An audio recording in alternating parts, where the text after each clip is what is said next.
வணக்கம். நான் தமிழன்பன். இந்திய ஒன்றியத்தின் தலைநகர் டெல்லி 2 நாட்களாக அல்லோல கல்லோலப்பட்டுக் கொண்டிருக்கிறது. கடந்த 20 நாட்களுக்கும் மேலாக, இன்றைக்கு 25வது நாள் என்று நினைக்கிறேன், இந்திய ஒன்றியத்தில் மருத்துவ படிப்புக்கான நீட் நுழைவுத் தேர்வில் பல்வேறு குளறுபடிகள் ஆண்டுதோறும் நடந்து கொண்டே இருக்கின்றன. இதற்கு பொறுப்பேற்று ஒன்றிய கல்வி அமைச்சராக இருக்கின்ற தர்மேந்திர பிரதான் பதவி விலக வேண்டும் என்கிற ஒற்றை கோரிக்கையை முன்வைத்து கரப்பான் பூச்சி ஜனதா கட்சி என்கிற புதிய கட்சியின் முன்னணி உறுப்பினரான சோனம் வாங்சுக் என்பவர் 25 நாட்களாக உண்ணாவிரதம் இருந்து கொண்டிருக்கிறார்.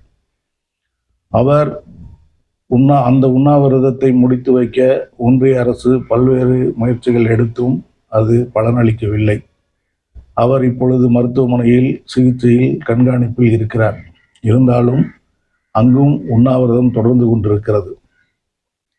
அவர் உண்ணாவிரதம் இருந்த முதல் ஒரு வாரம், 10 நாள், 15 நாள் யாருமே அதை கண்டுகொள்ளவில்லை. அது பெரிதாக பேசப்படவும் இல்லை. ஆனால் அவர் உறுதியாக உண்ணாவிரதத்தை தொடர்ந்தார். அதோடு இப்படியே போகாமல் ஜூலை 20ஆம் தேதி, அதாவது நேற்று முன்தினம், பாராளுமன்ற கூட்டத்தொடர் தொடங்குகிற நேரத்தில் பாராளுமன்றம் நோக்கி ஒரு பேரணி நடத்த வேண்டும் என்கிற அழைப்பை மாணவர்களுக்கும் இளைஞர்களுக்கும் அந்த கட்சி சார்பாக சோனம் வாங்சுக் அழைப்பு விடுத்திருந்தார். அந்த அழைப்பை ஏற்று நேற்று முன்தினம் பல்லாயிரக்கணக்கான மாணவர்களும் இளைஞர்களும் திரண்டனர். பாராளுமன்றம் நோக்கி பேரணியாக சென்றனர். அதன் விளைவு பாராளுமன்ற நுழைவாயில்கள் முன்பு எப்போதும் இல்லாத வகையில் நுழைவாயில்கள் மூடப்பட்டு, அந்த பெரிய நுழைவாயில்களின் பின்னால் துப்பாக்கி ஏந்திய காவலர்கள் யாரும் உள்ளே நுழைந்து விட முடியாதபடி துப்பாக்கியை நீட்டிக்கொண்டு காத்திருந்ததை காணொளிகளை எல்லாம் நாம் காண முடிந்தது. அதோடு அந்த போராட்டத்தை மிக கடுமையாக ஒடுக்கும் முயற்சியிலும் ஒன்றிய அரசு இறங்கிவிட்டது. டெல்லி காவல்துறையினர் மட்டும் போதாமல் துணை இராணுவ படையினரையும் கொண்டு வந்து இறக்கி கண்மூடித்தனமாக மாணவர்கள், இளைஞர்கள் மீது காட்டுமிராண்டி தாக்குதல் நடத்தப்பட்டது. இதில் பலர் மண்டை உடைந்து ரத்தம் சிதறி கெஞ்சி கதறி கூத்தாடி அழுத கோர காட்சிகளை எல்லாம் நாம் காண முடிந்தது. இன்னும் ஒருவர் என்ன அடிங்க நின்று அடி வாங்கின காட்சியையும் நாம் பார்த்தோம். இப்படி இந்த போராட்டத்தை முற்றிலுமாக ஒடுக்கிவிட வேண்டும் என்கிற நோக்கில் ஒன்றிய அரசு செயல்பட்டு கொண்டிருந்தது. ஆனால் அடிக்க எழும் பந்து போல் அது மேலும் மேலும் வீரியமாகிக் கொண்டே இருந்தது. அதன் விளைவாக டெல்லியின் பொது போக்குவரத்தில் முக்கியத்துவம் பெற்றிருக்கிற மெட்ரோ ரயில் நிலையங்கள் அத்தனையும் மூடப்பட்டு விட்டன என்பதுதான் அதனுடைய வீரியம் என்ன என்பதை அனைவரும் உணரக்கூடிய வகையிலாக இருந்தது. ஒரு பொது போக்குவரத்து நிலையத்தையே மூடுகிறார்கள் என்றால், அதை நோக்கி அந்த பொது போக்குவரத்தின் மூலம் இந்த போராட்டத்திற்கு ஆட்கள் வந்து கொண்டே இருக்கிறார்கள் என்பதை அறிந்து, அந்த எரிவதை இழுத்துவிட்டால் கொதிப்பது அடங்கிவிடும் என்பது போல் மாணவர்கள், இளைஞர்கள் வருகிற வழியை அடைக்கிற முயற்சியில் ஒன்றிய அரசு இறங்கிவிட்டது. அந்த மெட்ரோ ரயில் நிலையங்கள் மூடல் இன்றும் தொடர்கிறது. 3வது நாளாக இன்றும் தொடர்கிறது. ஜூலை 20ஆம் தேதி கரப்பான் பூச்சி ஜனதா கட்சியினரின் அந்த இளைஞர்கள், மாணவர்கள் போராட்டம் மிகப்பெரிய வீழ்ச்சி அடைந்து இந்தியா ஒன்றியம் எங்கும் அது பெரும் பேசுபொருளாக மாறியதும் டக்கென விழித்து கொண்டார் ஒன்றிய எதிர்க்கட்சி தலைவர் ராகுல் காந்தி அவர்கள். இது என்னடா, நம்ம தொடர்ந்து காத்து கொண்டிருக்கிறோம், பாஜகவை வீழ்த்தி வெற்றி பெற வேண்டும் என்று காத்து கொண்டிருக்கிறோம். திடீரென ஒரு கட்சி கரப்பான் பூச்சி ஜனதா கட்சி என்று தொடங்கி ஒட்டுமொத்த எதிர்ப்பின் பலனையும் அவர்கள் அறுவடை செய்து விடுவார்களோ என்கிற அச்சம் அவருக்கு நேர்ந்து விட்டதோ என்னவோ, அவர் நேற்று அந்த போராட்டத்தை கையில் எடுத்தார். அந்த போராட்டத்தை கையில் எடுத்து பிரதமர் இல்லம் நோக்கி பேரணி என்று திடீரென ஒரு முடிவை எடுத்து பிரதமர் இல்லம் நோக்கி நடக்க ஆரம்பித்து விட்டார். அவரும் அவருடைய சகோதரி பிரியங்கா காந்தி அவர்களும் மற்றும் கேரள முதலமைச்சர் உட்பட எல்லோரும், ஒரு ஏராளமானோர் அதை நோக்கி நடக்க ஆரம்பித்து விட்டார்கள். ஒரு கட்டத்தில் ஒரு இடத்தில் காவல்துறை தடுத்து நிறுத்துகிறது. அதற்கு மேல் செல்ல அனுமதி இல்லை என்கிறார்கள். கலந்து போக சொல்கிறார்கள். ஒன்றிய அமைச்சர் ஒருவரை நேரடியாக வந்து ராகுல் காந்தியிடம் பேச்சுவார்த்தை நடத்துகிறார். எல்லாம் நடந்தும் ராகுல் காந்தி கலைந்து செல்ல மறுத்ததால் அவரை குண்டுக்கட்டாக தூக்கி, அதாவது குண்டுக்கட்டாகனா ஒரு 7-8 பேர் சேர்ந்து அவர் அப்படியே தூக்கிட்டு வந்து வண்டியில் வைக்கிறாங்க என்ற அளவுக்கு அவர் படுத்து கொண்டு எழ மறுக்கிறார். கட்டாயப்படுத்தி வலுக்கட்டாயமாக அவரை அப்படியே தூக்கி வந்து வண்டியில் ஏற்றுகிறார்கள். அந்த அளவுக்கு நடந்தது. இதனால் டெல்லி முற்றிலும் ஸ்தம்பித்து போயிருப்பதாக அங்கிருந்து வரும் தகவல்கள் சொல்கின்றன. மக்களின் அன்றாட வாழ்க்கை பயணங்கள் பெரிதும் நெருக்கடிக்குள்ளாகிவிட்டன என்றும், பள்ளி கல்லூரிகள் அலுவலகங்களுக்கு சென்று வருபவர்கள் பெரும் சிக்கல்களை சந்தித்தார்கள் என்றும் சொல்லப்படுகிறது. இந்த போராட்டம் கொஞ்சம் கொஞ்சமாக டெல்லியிலிருந்து கொஞ்சம் கொஞ்சமாக இந்திய ஒன்றியம் முழுவதும் பரவுகிறது. ஒவ்வொரு மாநில தலைநகரங்கள், மாநில நகரங்கள், பெருநகரங்களில் எல்லாம் போராட்டம் நடக்கிறது என்று சொல்லப்பட்டது. தமிழ்நாட்டிலும் அந்த போராட்டத்துக்கு ஆதரவாக மாணவர் இயக்கங்கள் களத்தில் இறங்கின. தமிழ்நாட்டிலும் அப்படி போராடிய மாணவர்களை தமிழ்நாடு காவல்துறையும் கைது செய்த நிகழ்வுகள் எல்லாம் நேற்று நடந்தன. பாராளுமன்றம் 2 நாட்களாக இதன் காரணமாகவே முடங்கி இருக்கிறது. ஒவ்வொரு முறை பாராளுமன்றம் கூடும் போதும் இது குறித்து விவாதிக்க வேண்டும் என்று எதிர்கட்சிகள் குரல் கொடுக்க அந்த கூச்சலை பொறுக்க முடியாமல் அவையை தள்ளி வைத்துக் கொண்டே இருக்கிறார்கள். இவ்வளவு பெரிய போராட்டம் நடக்கிறது எனும்போது இந்த நீட் தேர்வுக்கு எதிராக முதலில் பெரிதாக கொந்தளித்த மாநிலம் தமிழ்நாடு. தமிழ்நாடு தான் இந்த போராட்டத்தை முதலில் கையில் எடுத்தது.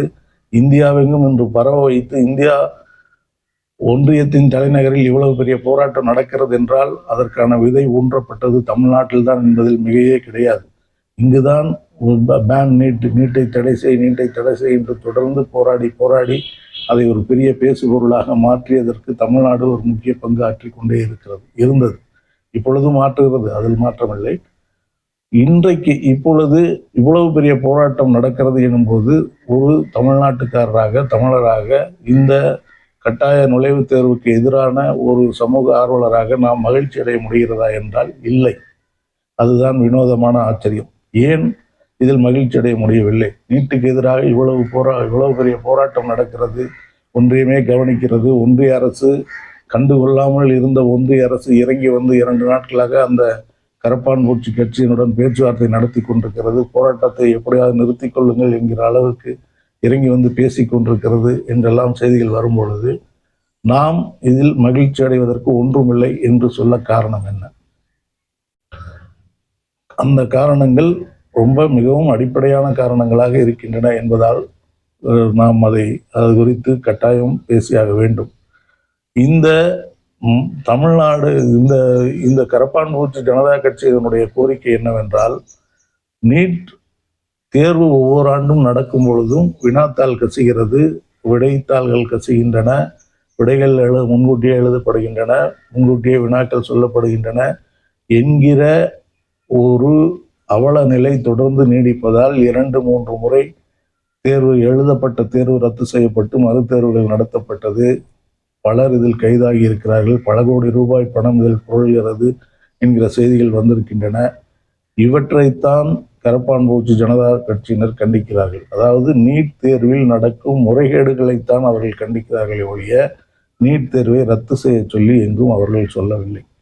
நீட் தேர்வு முறைகேடு தொடர்ந்து நடப்பதும், இந்த ஆண்டு மத்திய இடைநிலை கல்வி வாரியத்தின் விடைத்தாள் திருத்தத்தில் கடைபிடிக்கப்பட்ட முறையினால் மாணவர்கள் மிக கடுமையாக பாதிக்கப்பட்டார்கள், மிக கடுமையான மதிப்பெண் குறைப்புக்கு ஆளானார்கள் என்கிற செய்திகள் எல்லாம் சான்றுகளோடு நிரூபிக்கப்பட்ட பிறகு அது மீண்டும் திருத்தப்பட்டு ஏராளமான மாணவர்களுக்கு விடையில் மதிப்பெண்கள் கூடியிருக்கின்றன என்கிற செய்திகள் எல்லாம் வந்து கொண்டிருக்கின்றன.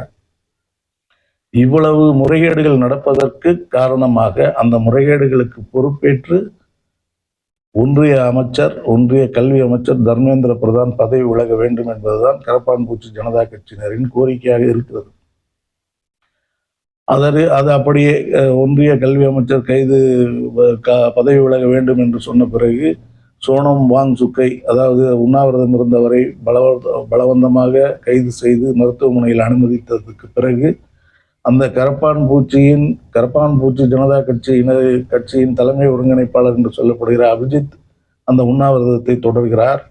அவர் உடனடியாக, நாங்கள் தர்மேந்திர பிரதானை பதவி விலக சொன்னால் எங்களை வலுக்கட்டாயமாக நீங்கள் கைது செய்கிறீர்கள், எனவே மோடியும் பதவி விலக வேண்டும் என்கிற கோரிக்கையை முன்வைத்தார். இந்த கோரிக்கைகளை முன்வைத்துத்தான் அவர்கள் தொடர் போராட்டம் நடத்தி கொண்டிருக்கிறார்கள். இன்றைக்கும் டெல்லி ஜந்தர் மந்தரில் நடக்கின்ற போராட்டத்தில் அவர்கள் வைக்கின்ற கோரிக்கைகள் இவைதான். இந்த போராட்டத்தை கையில் எடுத்த காங்கிரஸ் கட்சியும் நேற்று 5 முக்கிய கோரிக்கைகளை வைத்தது. அந்த 5 முக்கிய கோரிக்கைகள் என்னவென்றால், முதல் கோரிக்கையாக ஒன்றிய கல்வி அமைச்சர் தர்மேந்திர பிரதான் பதவி விலக வேண்டும். இரண்டாவது, கரப்பான்பூச்சி ஜனதா கட்சி மாணவர்களின் பேரணியில் கடுமையான தாக்குதலை மேற்கொண்ட காவல்துறைக்கு பொறுப்பு வகிக்கின்ற ஒன்றிய உள்துறை அமைச்சர் அமித்ஷா பதவி விலக வேண்டும். இவர்களுக்கெல்லாம் பொறுப்பாக இருக்கின்ற மோடி பதவி விலக வேண்டும். இந்த நீட் வினாத்தால் கசிவு தொடர்பாக தேர்தல் நடத்தப்பட்டு தேதி மாற்றப்பட்டு ரத்து செய்யப்பட்டு என்று பல குளறுபடிகள் நடந்ததால் ஏராளமானவர் தற்கொலை செய்து கொண்டு இறந்து போனார்கள். இறந்து போனவர்கள் குடும்பங்களுக்கு அல்லது இறந்து போனவர்களுக்கு தலா 1 கோடி ரூபாய் நிவாரணம் வழங்க வேண்டும். அடுத்து ஜூலை 20ஆம் தேதி பாதிக்கப்பட்ட மாணவர்களுக்கு நட்டையீடு வழங்க வேண்டும். அவர்களுடைய மருத்துவ செலவு எல்லா செலவுகளையும் ஏற்க வேண்டும். அதற்கு நிவாரணம் தேட வேண்டும். இந்த 5 கோரிக்கைகளைத்தான் காங்கிரஸ் கட்சியும் வைத்திருக்கிறது. அதாவது கரப்பான்பூச்சி ஜனதா கட்சியினர் என்பவர்கள் புதிதாக முளைத்தவர்கள். அவர்களுக்கு இந்த நீட் வரலாறு தெரியுமா தெரியாதா என்றெல்லாம் நமக்கு தெரியாது. ஆனால் அவர்கள் நீட் வேண்டாம் என்று எந்த இடத்திலும் அவர்கள் சொல்லவில்லை. ஏனென்றால் அவர்களுக்கு தெரியவில்லை என்று வைத்துக் கொள்ளலாம். அல்லது ஒட்டுமொத்த இந்தியாவும் நீட்டை ஏற்றுக்கொண்டது என்கிற மனநிலையில் அவர்கள் போராடுகிறார்களா என்றும் நமக்கு தெரியாது. ஆனாலும் அவர்களுமே இப்படி ஒரு போராட்டத்தை கையில் எடுக்கும்போது இந்திய ஒன்றியம் முழுவதும் என்ன நடக்கிறது என்பதை ஆராய்ந்து அதன் அடிப்படையில் ஒரு முடிவை எடுத்திருக்க வேண்டும். தமிழ்நாடு தொடர்ந்து நீட்டுக்கு எதிராக குரல் கொடுத்து கொண்டிருக்கிறது. நீட்டை ரத்து செய்ய வேண்டும் என்று கேட்டுக்கொண்டிருக்கிறது. குறைந்தபட்சம் நீங்கள் இந்திய ஒன்றியம் முழுவதும் உங்களால் ரத்து செய்ய முடியவில்லை என்றால் தமிழ்நாட்டுக்கு மட்டும் விலக்கு கொடுங்கள் என்று சொல்லிக்கொண்டே இருக்கிறது. தமிழ்நாட்டில் ஏற்கனவே இருந்தது போல் 12ஆம் வகுப்பு மதிப்பெண்களை வைத்தே மருத்துவ படிப்பில் சேரக்கூடிய வசதியை ஏற்படுத்தி தர வேண்டும் என்பதுதான் தமிழ்நாடு அரசின் கோரிக்கை. தமிழ்நாடு அரசு இது குறித்து சட்டமன்றத்தில் தீர்மானங்கள் நிறைவேற்றி இருக்கின்றன. அந்த தீர்மானங்களை காங்கிரஸ் கட்சியும் ஆதரித்திருக்கிறது என்பதை நீங்கள் கவனத்தில் கொள்ள வேண்டும். இங்கு பாஜக மட்டும்தான் அதற்கு தீவிர எதிர்ப்பாக இருந்தது. அதிமுக நிபந்தனைகளோடு ஆதரிக்கிற இடத்தில் இருந்தது. காங்கிரஸ் கட்சி திமுக கொண்டு வந்த தீர்மானத்தை அப்படியே ஏற்றுக்கொண்டு ஆதரித்தது. தமிழ்நாடு தேர்தல் பரப்புரைக்காகவோ எதற்காகவோ கோவை வந்த ராகுல் காந்தி அவர்கள் ஏன் தமிழ்நாட்டில் மட்டும் நீட் எதிர்ப்பு இருக்கிறது என்கிற கேள்வியை கேட்டு, நாங்கள் ஆட்சிக்கு வந்தால் தமிழ்நாடு விரும்பாவிட்டால் நீட் இருக்காது என்கிற உத்தரவாதத்தையும் கொடுத்து சென்றார். இவையெல்லாம் நடந்த நிகழ்வுகள். ஆனால் இன்றைக்கு இந்திய ஒன்றியமே திரும்பி பார்க்கக்கூடிய அளவுக்கு ஒரு பெரிய போராட்டத்தை டெல்லியில் நடத்துகிறார்கள். பிரதமர் இல்லம் முன்பே நேரடியாக ராகுல் காந்தி அவர்களே களமிறங்கி தரையில் படுத்து ஒரு தீவிரமான போராட்டத்தை முன்னெடுக்கிறார். ஒன்றிய அரசு கதிகலங்கி போகிறது, என்ன செய்வது என்று தெரியவில்லை. காவல்துறையை வைத்து அடக்க முடியாது இதை என்று அவர்கள் நன்றாக உணர்ந்தார்கள். நேரடியாக ஒரு அமைச்சரையே அனுப்புகிறார்கள் பேச்சுவார்த்தை நடத்த. அவரும் பேசி பார்க்கிறார்.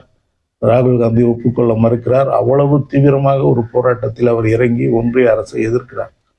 இவ்வளவு தீவிரமாக ஒரு போராட்டத்தை எடுக்கும் பொழுது அவர் எந்த இடத்திலும் நீட் வேண்டாம் என்று சொல்லவே இல்லை. நீட்டுக்கு குறைந்தபட்சம் தமிழ்நாடு இதை விரும்பவில்லை, தமிழ்நாட்டுக்கு விலக்கு கொடுங்கள் என்று கூட அவர் சொல்லவில்லை. அவர்தான் சொல்லவில்லை என்றால் தமிழ்நாட்டில் இருந்து போயிருக்கிற காங்கிரஸ் தலைவர்களும் அது குறித்து எங்கும் பேசவில்லை.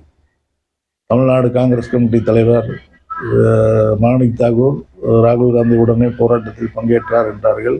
அவருடைய கட்சிகளைச் சேர்ந்த பாராளுமன்ற உறுப்பினர்கள் பாராளுமன்றத்தில் போராட்டத்தில் ஈடுபட்டு கொண்டிருக்கிறார்கள்.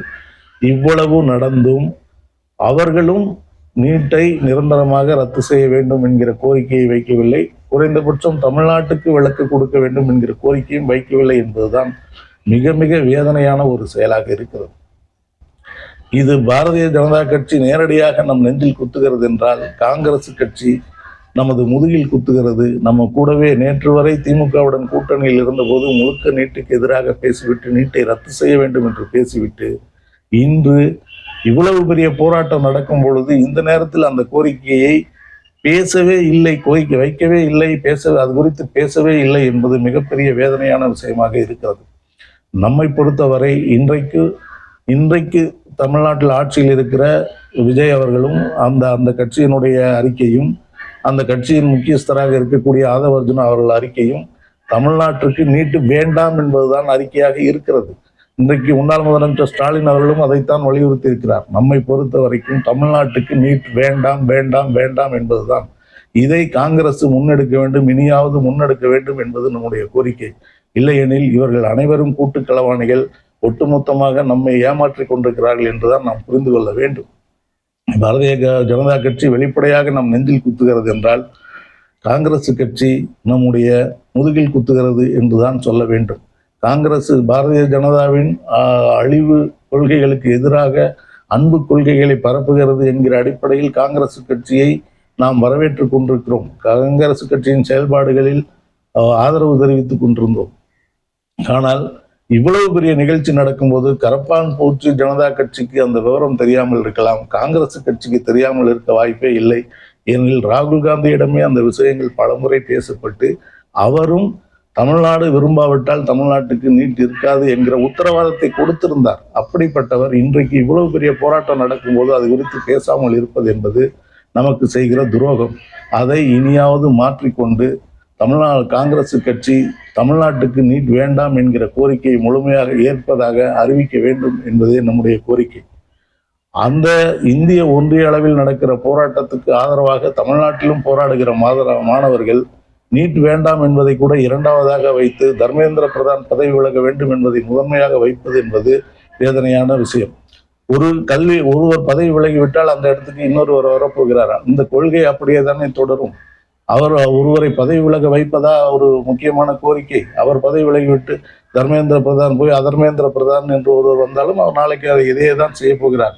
JP நட்டாவை இந்த பொறுப்பில் போட்டாலும் யார் இந்த பொறுப்பில் போட்டாலும் அவர்களும் இதையே தான் செய்ய போகிறார்கள். நீட் நடக்கும், நீட் தேர்வு நடக்கும்.